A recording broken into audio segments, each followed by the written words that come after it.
আসসালামু আলাইকুম। সকল বন্ধুদেরকে বলবো প্লিজ আজকের এই ভিডিওটা উপরে ধাক্কা দেবেন না। আমার এই কথাগুলো খুবই গুরুত্বপূর্ণ হতে যাচ্ছে। এই জন্য আপনাদের কাছে অনুরোধ করব, প্রত্যেকে ভিডিওটা একটু দেখে যাবেন, কথাগুলো শুনে যাবেন।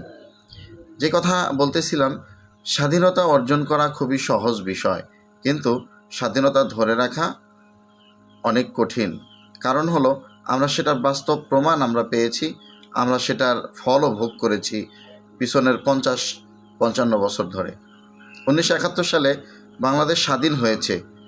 এই 50-55 বছর ধরে সত্যি করে বলবেন তো, কেউ কি স্বাধীনতার সেই স্বাদ গ্রহণ করতে পেরেছেন? পারেন নাই। স্বাধীনতা ধরে রাখতে পেরেছেন? পারেন নাই। একের পর এক স্বৈরাচাররা এসে আমাদের স্বাধীনতাকে আমাদের কাছ থেকে ছিনিয়ে নিয়েছে, আমাদের মুখের কথা বন্ধ করে দিয়েছে, আমাদের স্বাধীনতা তারা বন্ধ করে দিয়েছে। তারা আমাদেরকে, দেশের জনগণকে ফুটবলের মতো এক একজন লাথি মারতে মারতে মারতে মারতে আজ পর্যন্ত, এই বর্তমান সময় পর্যন্ত তারা নিয়ে এসেছে। তো কথাটা বলার উদ্দেশ্য হলো এটা, যে দেখেন, অনেকে বলেন যে 2024 সালে আপনারা দেশ স্বাধীন করছেন। এই কথাটা যারা বলেন, আমিও তো আপনাদের কথার সাথে একমত, কিন্তু আমার সমস্যাটা কোথায়? আমার সমস্যাটা হলো এই জায়গায়, দীর্ঘ 17 বছর ধরে আওয়ামী এই স্বৈরাচারী সরকার দেশের মানুষকে যেভাবে অত্যাচার করেছে, নিপীড়ন করেছে, আয়নাঘর তৈরি করেছে, দেশের বাজার, শেয়ার বাজার সব কিছু লুটপাট করেছে, ব্যাংক লুটপাট করেছে, সব কিছু ধ্বংসের দ্বারপ্রান্তে নিয়ে গেছে, পুলিশ প্রশাসনকে বিতর্কিত করেছে এবং বাংলাদেশের সেনাবাহিনীকে বিতর্কিত করেছে, বিজেপিকে বিতর্কিত করেছে, প্রত্যেকটা সেক্টরকে এই স্বৈরাচার সরকার ধ্বংস করে দিয়েছিল। তো এই যে বর্তমানে আমরা স্বাধীনতা পেলাম 2024 সালে, এই স্বাধীনতাকে ধরে রাখতে গেলে আমাদের সকলকে একটু ধৈর্য ধারণ করতে হবে ভাই। 17 বছর ধরে দেশটাকে তছনছ করে দেওয়া হয়েছে। সেই দেশটাকে যদি একটু গোছাতে হয়, একটু সময়ের প্রয়োজন। যে সমস্ত ভাইয়েরা আপনারা বর্তমানে যে দাবি দাবা, একের পর এক দাবি নিয়ে মাঠে নামতেছেন, দেশটা স্বাধীন হলো মাত্র 15-20 দিন, এখনও 20 দিনও হয় নাই, 15 দিনে পড়লো।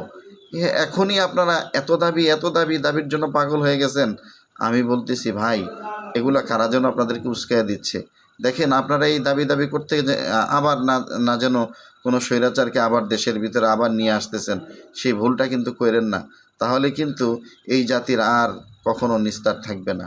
এই জন্য দাবি দাবা আদায় করার বহুত সময় আছে ভাই, একটু ধৈর্য ধরেন। অন্তর্বর্তীকালীন সরকারের প্রধান ডক্টর ইউনূস সাহেব যেইভাবে ভূমিকা নিচ্ছেন, আলহামদুলিল্লাহ প্রশংসনীয়। তাকে কাজ করতে দিন। এই উপদেষ্টা মণ্ডলীর সদস্য যারা আছে তাদেরকে কাজ করতে দিন। যদি এই কাজ করার সুযোগ না দেন, মাত্র 15 দিন চলে যাচ্ছে, আপনারা এত ধৈর্যহারা হয়ে গেলেন। আর 17 বছর ধরে কথা তো বলতে পারেন নাই। যদি ছাত্র সমাজের ভাইয়েরা যদি স্বাধীনতা এনে দিতে না পারতো, তাহলে কি করতেন বলেন তো? একটু ধৈর্য ধরেন না, ধৈর্যের ফল মিষ্টি হয়। কিন্তু একটু ধৈর্য ধরেন, দেখেন প্রত্যেকের দাবি পালন করতে তারা বাধ্য, তারা পালন করবে। এজন্য অতিরঞ্জিত কেউ করেন না। উপদেষ্টা মণ্ডলীর সদস্য যারা আছে তাদেরকে অতিরিক্ত চাপ প্রয়োগ করে দেখেন আমরা যেন আবার স্বৈরাচারী সরকারকে যেন দেশে আনার সুযোগ না করে দেয়। এই জন্য প্রত্যেকে ভিডিওটা শেয়ার করে ছড়িয়ে দিবেন। দাবি দাওয়া এখন বাদ দেন ভাই, আগে দেশটাকে গোছাতে দেন।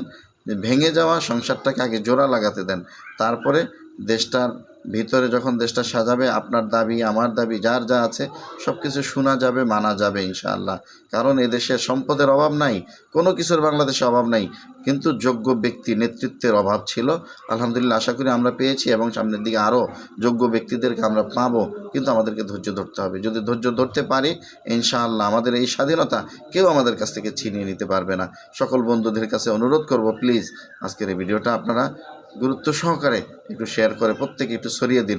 আল্লাহর রাস্তা আপনাদের কাছে অনুরোধ করি আপনাদের কাছে, আমি আপনাদের দেশের একজন সাধারণ জনগণ হিসাবে আপনাদের কাছে অনুরোধ করি, ভিডিওটা ছড়িয়ে দেন। আমার এই কথাগুলো যদি কারো কাছে যায়, যদি তাদের অন্তরের ভিতরে দানা বাঁধে, তাহলে হয়তোবা তারা এই সমস্ত এই মিথ্যা বিভিন্ন এই দাবি দেওয়া থেকে একটু হলেও একটু সময় নিয়ে তারা হয়তো একটু যদি ধৈর্য ধারণ করতে পারে, তাহলে হয়তোবা আমরা সকলেই এই দেশটাতে শান্তিতে বসবাস করতে পারবো ইনশাআল্লাহ। এই জন্য প্রত্যেকে ভিডিওটা একটু শেয়ার করে ছড়িয়ে দিন প্লিজ।